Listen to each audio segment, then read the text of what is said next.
नमस्कार दोस्तों, कैसे हैं आप लोग। मैं आनंद दुबे लेकर हाजिर हूँ yes BSc math science point पे आपके लिए बच्चों। क्या दो चर का रैखिक समीकरण कक्षा 10 से। दोस्तों आज हम पाठ परिचय को पढ़ने वाले हैं, तो आपका एकदम विशेष स्नेह हमें चाहिए कि हम आपको एक बेहतरीन ढंग और बेहतरीन लेवल से ये पढ़ा सकें। साथ ही साथ कमेंट ज़रूर करिए दोस्तों, क्योंकि हम आपका एक एक कमेंट का इंतज़ार करते हैं। देखिए हमारा बहुत बड़ा चैनल नहीं है, बहुत छोटा चैनल है, तो इसलिए हम एक एक कमेंट को ज़रूर रीड करते हैं और आपके ही विशेष मांग पर हर एक चीज़ें लाते हैं। तो जैसे आप बड़े लोगों को सपोर्ट करते हैं, वैसे छोटे लोगों को भी सपोर्ट करना सीखिए, जिससे कि लोग आपके पास बेहतरीन कंटेंट में चीज़ें पहुंच सके। ठीक दोस्तों, तो चलिए सबसे पहले शुरू करते हैं आज दो चर का रैखिक समीकरण। तो चैप्टर का नाम समझिएगा। सबसे पहले अर्थ क्या बनाता है भैया, दो चर का रैखिक समीकरण। अर्थ क्या आता है, देखिए रैखिक समीकरण, आज हम इसी पर बात करेंगे कि भैया दो चर का रैखिक समीकरण का अर्थ क्या होता है। सबसे पहले ध्यान से सुनिएगा, ये एकदम बेसिक सी वीडियो है, आपको एक एक चीज़ें मैं एक्सप्लेन करने वाला हूँ। तो सबसे पहले दो चर संख्या। तो भैया देखिए मैं आपको एकदम शॉर्ट तरीके से बताता हूँ। देखिए क्या है, जैसे हम 1 2 3 4 5 6 ऐसे करके किसी भी हम संख्या को ले लें, वो हमारी कौन सी संख्या होती है, वो उसे हम अचर पद कहते हैं या अचर संख्या कहते हैं या अचर राशि कहते हैं, कुछ भी कह लीजिए, अचर संख्या कहते हैं। उसके बाद हम अगर वहाँ पर A B C D dot dot dot X Y Z हम किसी का भी इस्तेमाल कर रहे हैं, इन्फिनिटिव तक नहीं तो नहीं है, ये तो जेड तक है, ठीक। तो इसको हम क्या कहते हैं, चर संख्याएं कहते हैं। क्या कहते हैं दोस्तों, चर संख्याएं कहते हैं। अब ध्यान से समझिएगा कि इसमें अंतर क्या है मेरे बच्चों, ध्यान से सुनिएगा एकदम पॉइंट। ये जब गिनतियां आती हैं तो ये इनसे क्या होता है, इनसे हमारा दिमाग नहीं चढ़ता है। सीधी बात, हमको न याद रह जाएगा कि इससे हमारा दिमाग नहीं चढ़ता है, तो ये अचर संख्याएं होंगी। इससे हमारे दिमाग पे लोड ज़्यादा पड़ता है, हमारा दिमाग चढ़ने चला जाता है देखते मान इन संख्याओं को, तो इसलिए इन्हें हम लोग चर संख्याएं कहते हैं। अब एक ऐसा समीकरण जहाँ पर रैखिक हो। अब ये रैखिक क्या होता है, तो चलिए मैं आपको समझाते हुए आज चलूंगा एक एक बातों को। तो ध्यान दीजिए, ये तो आपको समझ में आ ही गया होगा। अब पॉइंट पकड़िएगा, यहाँ पे मेरे बातों को जो है थोड़ा लाइटली लीजिए, जिससे कि आपको सारी चीज़ें समझ में आ सके। तो सबसे पहली चीज़ अगर हम देखें कि जैसे मान लेते हैं हमने लिखा कहीं पर 2x + 4, तो भैया ये अभी तक समीकरण नहीं बना, ये अभी तक समीकरण नहीं बना है। हम इसे केवल पद में लेते हैं, हम कह सकते हैं कि भैया ये एक पद है, ठीक। मतलब एक पद हमने पदों में लिखा है, हमने दो पदों को आपस में जोड़ रखा है। लेकिन जैसे ही हमने इधर बराबर 0 लगा दिया, यानी बराबर का चिन्ह लगाया, और उसके अलावा हमने कुछ रख दिया, 0 रख दिया, 4 रख दिया, 5 रख दिया, जैसे 4x + 8x² = -2, ये हमने लिख दिया। तो हमने अब भी क्या लिख दिया दोस्तों, एक समीकरण लिख दिया। कैसा एक समीकरण, अब ये कैसा समीकरण है भी इसको नहीं देखना है, मतलब हमने बराबर 0 लगा दिया, बस हमने एक समीकरण तैयार कर दिया। अब देखिए दोस्तों, अब मेरी बातों को ध्यान से समझिएगा, यहाँ पर आप समझते हुए चलिएगा कि हमने बराबर 0 लगा दिया, कुछ भी लिख दिया, तो हमने एक समीकरण लिख दिया, ठीक।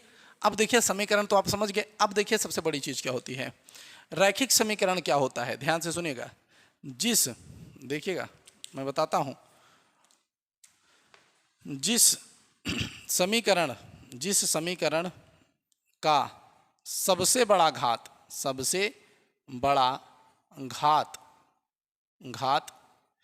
एक हो, वही हमारा रैखिक समीकरण होता है, वही रैखिक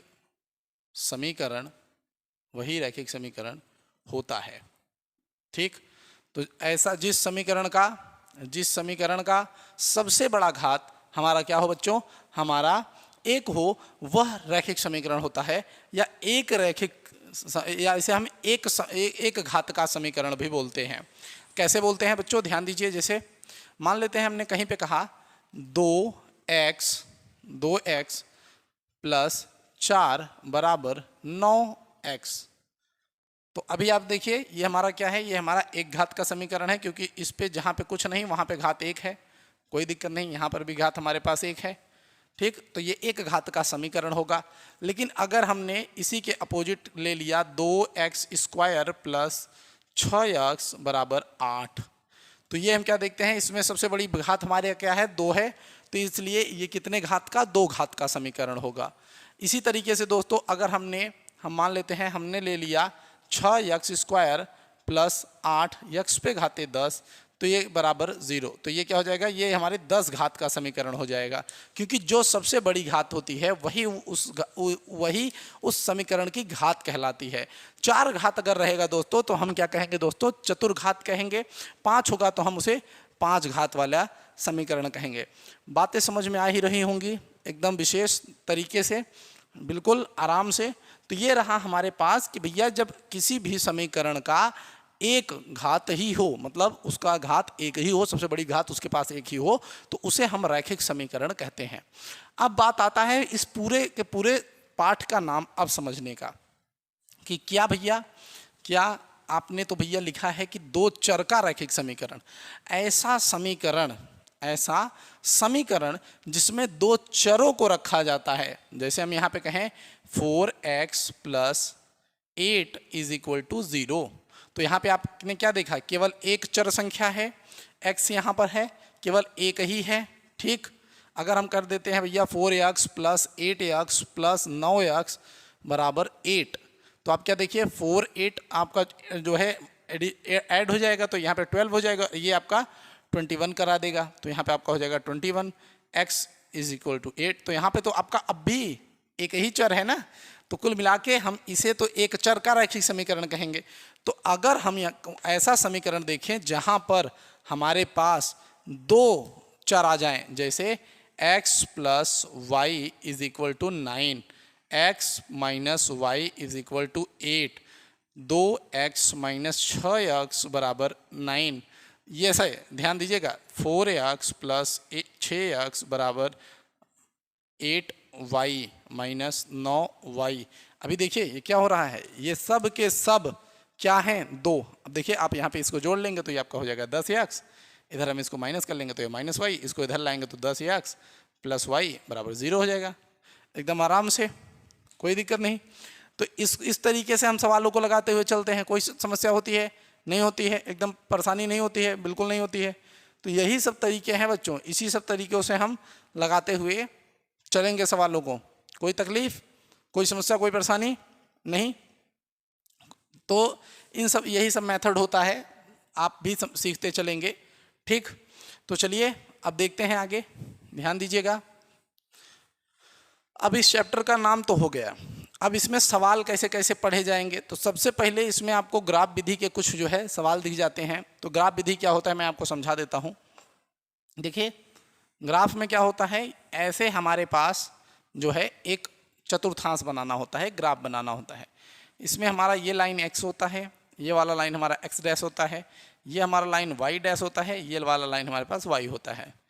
अब इसमें क्या होते हैं बच्चों कि हमारे पास कुछ पॉइंट होते हैं। ये हमारा मूल बिंदु होता है 0, यहाँ पे हमने 1 लिखा, यहाँ पे हमने 2 लिखा, यहाँ पे 3 लिख लेते हैं, यहाँ पे 4 लिख लेते हैं, यहाँ पे 5 लिख लिए, यहाँ पे 6, यहाँ पे 7, यहाँ पे 8, ठीक। उसी तरीके से इधर भी 1 2 3 and 4 and 5 and 6 and 7, ठीक। फिर उसके बाद आपका इस साइड में आपका माइनस में होता है वैल्यू -1 -2 -3 -4 -5, कहीं तक लिखिए, उसके लिए कोई दिक्कत नहीं है। फिर यहाँ पे -1 -2 -3 -4 -5, एकदम आराम से। तो अब मान लीजिए अगर हमें इसमें दिखाना है कि 2, -5 कहाँ है, 2, -5 कहाँ है, तो चलिए देखिए इसमें एकदम खूबसूरती के साथ खोजा जाता है। तो देखिए हम मानते हैं ये x का वैल्यू है और ये किसका, y का वैल्यू है। ध्यान दीजिएगा, एक को हम क्या मानते हैं कि x का वैल्यू है और दूसरे को हम मान लेते हैं कि y का वैल्यू है। तो अगर हम देखें कि ये हमारा x का वैल्यू है, ध्यान दीजिएगा, अगर हम देखें ये हमारा x का वैल्यू है और ये हमारे पास y वैल्यू है, यानी 2x पर जाना है, x प्लस में किधर है, इधर है, तो यानी यहाँ से 2 हमें प्लस में जाना है, यहाँ पर हम खड़े हैं। फिर वहीं से y की तरफ -5 जाना है, तो y माइनस में किधर है, नीचे है, तो यहीं से हमें सीधा 5 तक जाना है, यानी यहाँ पर। ध्यान दीजिएगा यहाँ पर, तो ये जो देख रहे हैं हम, यही बिंदु हमारा क्या होगा, 2, -5 होगा। इसी तरीके से अगर हम कहें इसी में कि भैया अब हमें 6,8 जाना हो या 6,5 जाना हो, चलिए 6,5 जाना हो, तो देखिए 6 जाना है आपको x पर यहाँ पर, ठीक, आप यहाँ से एक सीधी लाइन खींच लीजिए, और y पर जाना हो 5, और 5 यहाँ है, यहाँ से इसे खींच दीजिए, जहाँ पर ये कटेंगे वहीं पे आपका 6,5 मिल जाएगा आपको, एकदम आराम से समझ रहे होंगे बिल्कुल। अब ध्यान दीजिएगा, आपको ये लिखना भी नहीं होता है, ठीक, जैसे मैं दिखाता हूँ।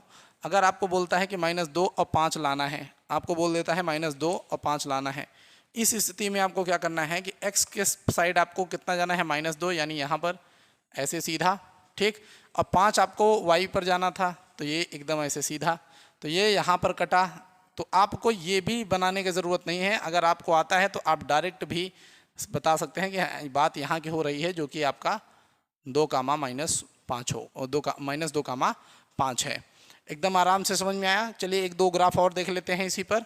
चलिए थोड़ा सा इस जो है लेंथी ग्राफ बनाते हैं, जिससे कि एकदम ढंग से आपको सारी चीज़ें समझ में आए। बच्चों, मेरा वही है कि आपको आना चाहिए। अब मान लेते हैं कहीं पर आपको दे दिया कि भैया -15 कामा -20 का, 20 कामा -10 का, और 10 कामा -25 का आपको ग्राफ बनाना है। ऐसा आपके पास है कि आपको -15 कामा 20 का, 20 कामा -10 का, और 10 कामा -25 का आपको ग्राफ बनाना है। तो अब आपको क्या करना है, ध्यान दीजिए।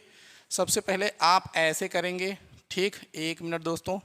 सबसे पहले आपको क्या करना है, आप एक लाइन खींचेंगे एकदम आराम से, ऐसे कर लीजिए। अब देखिए आपका 10, 15, 20 है, 1, 2 करेंगे तो बहुत ज़्यादा जाएगा, इसलिए हम 5, 5 का बनाएंगे।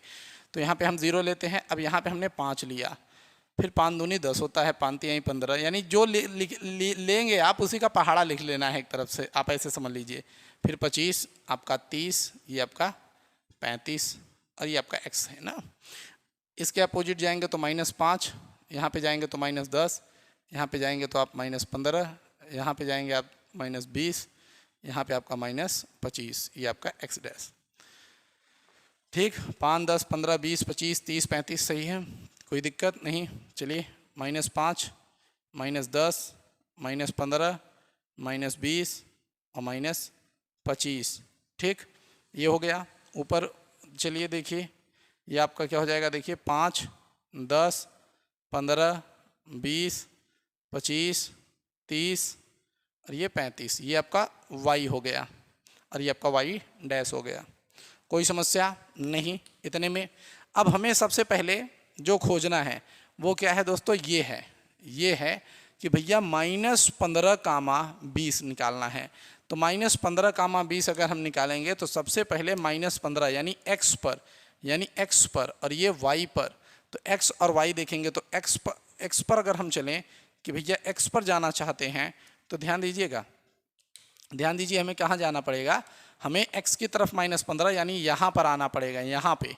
उसके बाद हमें 20 पर जाना है यहीं से, तो यहाँ पे लीजिए 1, 2, 3, यहाँ पे आपका 20 है y पर, तो ये यहाँ पर है। अगर हम इसको सीधा लेके जाएं और इसको भी यहाँ पे काटें तो ये यहाँ पे कटते हैं, यानी यहाँ पर हमारे पास क्या बन के मिल जाएगा भैया, मिल जाएगा -15 कामा 20, एकदम आराम से। अब 20 कामा 10 निकालना है तो x पर 20 जाइए, गए भैया, और -10 जाना है यानी नीचे, तो यहाँ पे इस तरीके से ऐसे करेंगे तो यहाँ पे हमारे पास आ जाएगा 20 कामा -10, क्योंकि यहाँ पे y पर कितना जाना था, -10 जाना था, ठीक।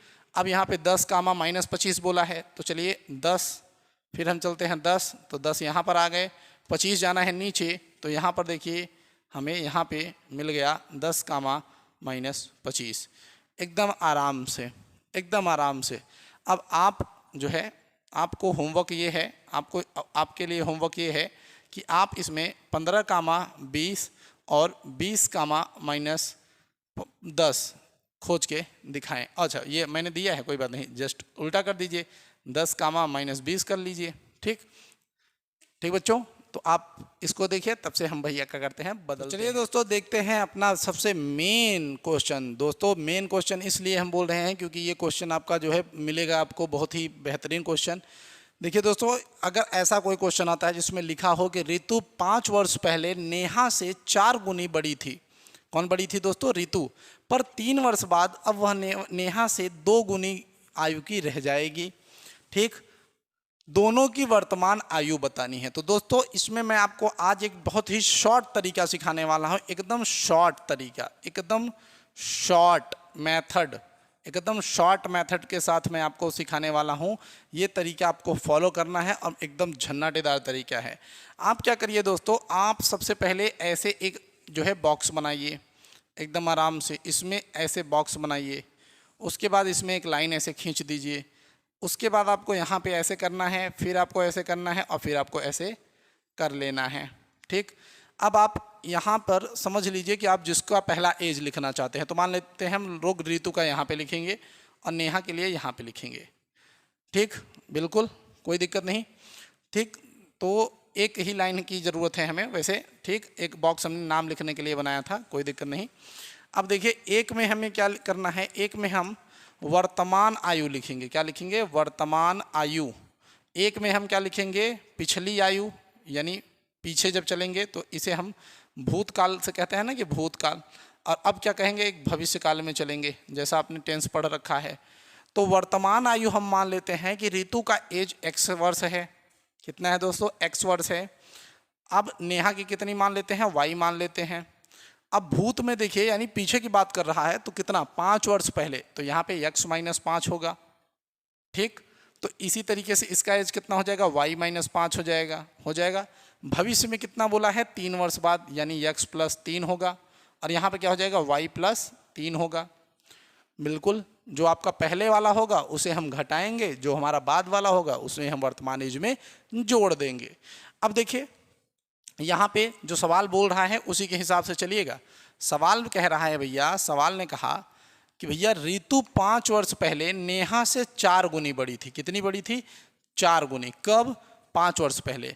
यानी अगर हम x - 5 बराबर करना चाहें y - 5 के, तो गलत होगा। क्यों? क्योंकि यहाँ पे कह रहा है कि ऋतु कितना गुनी बड़ी है भैया? 4 गुनी। किससे? नेहा से। तो देखिए ये किसकी एज है? ये आपके नेहा की एज है। ये किसकी एज है? ऋतु की एज है। तो जो ऋतु है वो बड़ी है, नेहा छोटी है। दोनों को बराबर करने के लिए हमें दोनों का एज बराबर करना पड़ेगा। तो ऋतु कितना बड़ी है? ऋतु 4 गुना बड़ी है, यानी इससे 4 गुना, यानी इसमें हमें 4 का गुना करना पड़ेगा, तब जाकर ये दोनों आपस में बराबर होंगे। बिल्कुल समझ में आया? अब यहाँ पर देखिए, अब हम क्या करेंगे दोस्तों, यहाँ पे x - 5 इज इक्वल टू, यहाँ पे हो जाएगा 4y और ये हो जाएगा 4 × 5 = 20। ठीक, एकदम आराम से। तो ये x माइनस, अब इस 5 को हम उधर भेज देते हैं, इसको हम इधर ला लेते हैं। तो इसको इधर लाएंगे तो 4y, इसको उधर भेजेंगे तो ये आपका प्लस में चला जाएगा, तो -20 + 5। तो यहाँ पे हो गया x - 4y बराबर -15। ये आपके पास समीकरण नंबर 1 बन गया। ठीक दोस्तों, आपके पास समीकरण 1 बन गया। अब देखिए ये तो हमने इसमें से निकाला था ना, अब हमें बाद वाले में से निकालना पड़ेगा। अब बाद वाले में क्या भैया ध्यान दीजिए, बाद वाले में क्या नियम बोला कि 3 वर्ष बाद, अगर हम 3 वर्ष बाद जाएंगे तो दोनों का x + 3 ले लेते हैं। अब ये देखिए ये आपका y है, ये आपका y है ना। तो अब कितना है? अब देखिए बोल रहा है कि वह नेहा से 2 गुनी आयु की रह जाएगी, यानी 2 गुनी आयु की अब भी कौन बड़ी है? ये कौन भैया? कौन? ऋतु अब भी बड़ी है। किससे? नेहा से। कितना बड़ी है? 2 गुना। तो इसमें भी 2 का गुणा करना पड़ेगा। तो अब यहाँ पर क्या होगा? x + 3 बराबर, ये हमारे पास क्या है दोस्तों? देखिए 2y + 6। तो यहाँ पर हो जाएगा x - 2y, इसको हम उधर भेज देते हैं तो 6 - 3, तो x - 2y बराबर क्या हो जाएगा दोस्तों? ये हो जाएगा हमारे पास 3। ये हो जाएगा समीकरण नंबर 2। तो इस तरीके से हमने क्या करा? समीकरणों को निकाल लिया। आपको इतना करना बेहद जरूरी है और इतना आपको आना भी चाहिए दोस्तों। तो इतना मैंने आपको सिखाया। ठीक, कोई समस्या नहीं। अब देखिए आगे के सवाल को हम कैसे सॉल्व करेंगे। अगर इतना आपको स्क्रीनशॉट चाहिए तो बिल्कुल आप ले लीजिए। अब हम आगे चलते हैं। अब देखिए दोस्तों, अब आप इसमें 3 विधियों का, या मैं कहूँ 4 विधियों का आप इस्तेमाल कर सकते हैं। पहली विधि कौन? आप इसमें ग्राफ विधि लगा सकते हैं। दूसरी कौन? इसमें आप प्रतिस्थापन लगा सकते हैं। तीसरी आप इसमें विलोपन लगा सकते हैं। और चौथा नंबर आप इसमें वज्र गुणन लगा सकते हैं। दोनों मेथड मतलब आपके चारों मेथड इसमें यूज होंगे। अगर दोस्तों अगर आपको चारों नहीं आते हैं, इसको चारों मेथड से कैसे लगाया जाएगा, अगर आप ये सोच रहे हैं तो भैया मैं आपको दे रहा हूं अभी तुरंत जो है डिस्क्रिप्शन में लिंक, आप जाइए, विलोपन, प्रतिस्थापन, वज्र गुणन सब देख डालिए और चाहें तो आप उससे इस विधि को लगा सकते हैं। बिल्कुल कोई दिक्कत, कोई तकलीफ नहीं होगी। चलिए हम यहाँ पर विलोपन लगाने का प्रयास करेंगे। यहाँ पे हम विलोपन मेथड लगा रहे हैं तो x minus 4y is equal to minus 15 है आपका, x माइनस 2y बराबर आपका 3 हो गया। अब यहाँ पे हम क्या देख रहे हैं, यहाँ पे एक हमारा ये प्लस में है, एक हमारा पास ये भी प्लस में, हमने माइनस कर लिया, ये वाला माइनस किया तो भैया ये वाला हमारा प्लस हो गया, ये वाला किस में हो गया भैया, माइनस में हो गया। ये हमारे पास पूरा कैंसिल आउट हो गया, ये प्लस में हुआ, ये माइनस में हुआ तो घट गया, तो यहाँ पे हो गया माइनस 2y, कोई समस्या नहीं। अब देखिए माइनस 15 और माइनस 3 इसको ऐड कर दिए तो हमारे पास कितना हो गया दोस्तों, माइनस 18। माइनस से माइनस कैंसिल हो गया, 2 1 का 2 और 9 दूनी 18, तो y बराबर 9। तो ये आ गया मान हमारे पास y का। तो y किसकी एज थी दोस्तों, नेहा की। तो यानी नेहा की एज कितनी हो गई दोस्तों, 9 साल। और y का मान, अगर हम y का मान समीकरण, अगर हम y का मान समीकरण 1 में रखें, 1 में रखें तब क्या होगा, देखिए समीकरण 1 में रख देते हैं, x minus 4y is equal to minus 15। तो x माइनस 4 इंटू 9 बराबर माइनस 15 ये हो जाएगा। तो ये देखिए x माइनस 9 चौके 36 बराबर माइनस 15, 36 को हम उधर भेज देते हैं तो x बराबर 36 माइनस 15। तो x बराबर कितना हो जाएगा दोस्तों, 1 और ये 2। तो ये कितना हो गया दोस्तों, वर्तमान आयु, वर्तमान आयु कितनी है दोस्तों, वर्तमान आयु जो है ऋतु की 21 साल है और जो हमारे पास नेहा है उनकी एज कितनी है दोस्तों, भैया सीधी सी बात है 9 साल है, कोई समस्या नहीं। अगर इसी को हम प्रतिस्थापन विधि से करने का प्रयास करते तो हमें क्या करना पड़ता, देखिए इसमें क्या करना पड़ता दोस्तों, जैसे x माइनस 4y बराबर माइनस हमने 15 ले लिया, ये हम ले लेते, उसके बाद हम x को इधर रखते, बाकी सबको उधर भेज देते, तो ये हो जाता आपके पास 4y माइनस 15 ऐसे, ठीक। उसके बाद हम इसको समीकरण नंबर 3 बना लेते, फिर हम यहाँ पे लिखते हैं कि समीकरण 3 को समीकरण 2 में प्रतिस्थापित करने पर हमें ये लिखना पड़ता, ठीक, प्रतिस्थापित करने पर, ठीक। उसके बाद किस तरीके से किया जाता, देखिए यहाँ पे हम लिखते हैं x माइनस 2y बराबर 3, तो x की जगह पे हम यही पूरा लिख देते, तो यहाँ पे हो जाता 4y माइनस 15 और उसके बाद आपका क्या होता है माइनस 2y बराबर 3, ठीक, एकदम आराम से, कोई तकलीफ तो यहाँ पे है नहीं। तो अभी आप इसको हटा सकते हैं, तो अब आप इसको जो है आगे सॉल्व करते तो आपके पास y का मान आ जाता और फिर आप y का मान बिल्कुल रख सकते हैं, कोई तकलीफ नहीं होती। देखिए ये आपके पास 4y माइनस 15 माइनस 2y बराबर 3, ठीक। अब ये देखिए ये आपका प्लस में है, ये आपका माइनस में है, तो यहाँ पे आ जाएगा 2y, ये आपका माइनस 15 बराबर 3, तो 2y बराबर, इसको हम उधर भेज देते हैं तो क्या हो जाएगा, देखिए 3 प्लस 15, तो यहाँ पर हो गया 2y बराबर 18, कट जाता तो y का मान कितना आता दोस्तों, 9 आता, कोई समस्या नहीं। और फिर हम क्या करते, देखिए फिर से आप यही पूरा लिख सकते हैं, जो ये है दोस्तों, यही आपको फिर यहाँ पे लिखना होता कि y का मान समीकरण 1 में रखने पर, और उसके बाद आप पूरा सॉल्व करते तो आपको पूरा सिस्टम यही मिलता, केवल इतना, और आपके पास फिर से x का मान आ जाता। इतना एकदम क्लियर है। तो अभी ये आपके 2 हो गए। अब वज्र गुणन बचा है दोस्तों, और क्या बचा है दोस्तों, आपके पास ग्राफ विधि। तो दोस्तों वज्र गुणन विधि और ग्राफ विधि, ये दोनों विधियां आपको सीखनी है। बिल्कुल इंतजार करिए, आराम से, बड़ा चोर कलुआ उबे, हम लोग ट्रिक से एकदम पढ़ाएंगे आपको, बिल्कुल कोई दिक्कत नहीं है। ग्राफ मेथड में बस क्या होता है, ग्राफ मेथड में हमें इन पर x के अलग अलग मान और y के अलग अलग मानों को प्राप्त करना होता है, और लास्ट में हम बिल्कुल इसी तरीके से क्रॉस करके अपना वैल्यू पाएंगे, ठीक। इसी तरीके से हम अपना वैल्यू पाएंगे, जहाँ पर हमारे पास x यहाँ पर 21 होगा और y का वैल्यू यहाँ पर 9 होगा।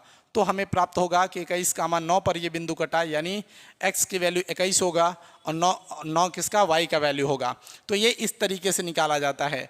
तो दोस्तों ये रहा आज के लिए हमारे पास बेसिक वीडियो, बेहतरीन वीडियो है, कोई समस्या नहीं होगी, एकदम आराम से पढ़ेंगे एक एक चीज़ को। अभी हमारे पास बहुत कुछ है खास पढ़ने को।